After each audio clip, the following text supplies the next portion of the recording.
രണ്ടാം പിണറായി മന്ത്രിസഭയുടെ 4ാം വാർഷികത്തോടനുബന്ധിച്ച് ഇൻഫർമേഷൻ പബ്ലിക് റിലേഷൻസ് വകുപ്പ് വിവിധ വകുപ്പുകളുടെ സഹകരണത്തോടെ സംഘടിപ്പിക്കുന്ന എന്റെ കേരളം പ്രദർശന വിപണന മേളയ്ക്ക് തുടക്കം. പാലക്കാട് സ്റ്റേഡിയം ബസ് സ്റ്റാൻഡിന് സമീപത്തുള്ള മൈതാനത്താണ് മേള നടക്കുന്നത്. വൈദ്യുതി വകുപ്പ് മന്ത്രി കെ കൃഷ്ണൻകുട്ടി മേള ഉദ്ഘാടനം ചെയ്തു. രാവിലെ 9 മുതൽ രാത്രി 10 വരെയാണ് മേളയുടെ സമയക്രമം. പ്രവേശനം സൗജന്യമാണ്. വിവിധ വകുപ്പുകൾ അണിനിരക്കുന്ന വിവിധ കലാരൂപങ്ങൾ അണിനിരക്കുന്ന വാദ്യമേളങ്ങളുടെ അകമ്പടിയോടുകൂടിയുള്ള ഘോഷയാത്ര ഇതായി വാഹനത്തിന്റെ തൊട്ടുപിറകിലായി ഇതുവഴി കടന്നു വരുന്നു. വിവിധ കലാരൂപങ്ങളുടെ അകമ്പടിയോടുകൂടിയുള്ള ഘോഷയാത്ര ഈ വാഹനത്തിന്റെ തൊട്ടുപിറകിലായി ഇതുവഴി കടന്നു വന്നുകൊണ്ടിരിക്കുന്നു. വാദ്യമേളങ്ങളുടെ അകമ്പടിയോടുകൂടിയുള്ള ഘോഷയാത്ര ഇതാ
പാലക്കാട് സ്റ്റേഡിയം ബസ് സ്റ്റാൻഡിന് സമീപത്തെ ഗ്രൗണ്ടിലാണ് രണ്ടാം പിണറായി വിജയൻ മന്ത്രിസഭയുടെ 4ാം വാർഷികത്തോടനുബന്ധിച്ച് ഇൻഫർമേഷൻ പബ്ലിക് റിലേഷൻസ് വകുപ്പ് വിവിധ വകുപ്പുകളുടെ സഹകരണത്തോടെ സംഘടിപ്പിക്കുന്ന എന്റെ കേരളം പ്രദർശന വിപണന മേളയ്ക്ക് തുടക്കമായത്.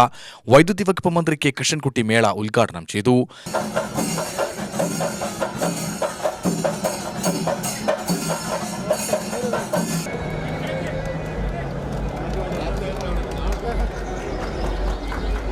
സംസ്ഥാനം സമസ്ത മേഖലകളിലും വലിയ മുന്നേറ്റമാണ് നടത്തുന്നതെന്ന് അദ്ദേഹം പറഞ്ഞു.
മന്ത്രി എം പി രാജേഷ് അധ്യക്ഷത വഹിച്ച പരിപാടിയിൽ ജില്ലാ കളക്ടർ ജി പ്രിയങ്ക, എംഎൽഎമാരായ കെ ഡി പ്രസന്നൻ, കെ ബാബു, എ പ്രഭാകരൻ, പി സുമോദ്, പി മമ്മിക്കുട്ടി, കെ പ്രേംകുമാർ തുടങ്ങിയവർ പങ്കെടുത്തു.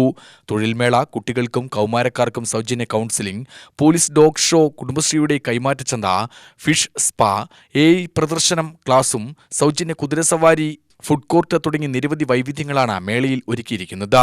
എല്ലാ ദിവസവും രാവിലെ 9 മുതൽ രാത്രി 10 മണി വരെയാണ് മേളയുടെ സമയക്രമം. പ്രവേശനം സൗജന്യമാണ്. ഈ മാസം 10 മേള സമാപിക്കും. UTV news, Palakkad.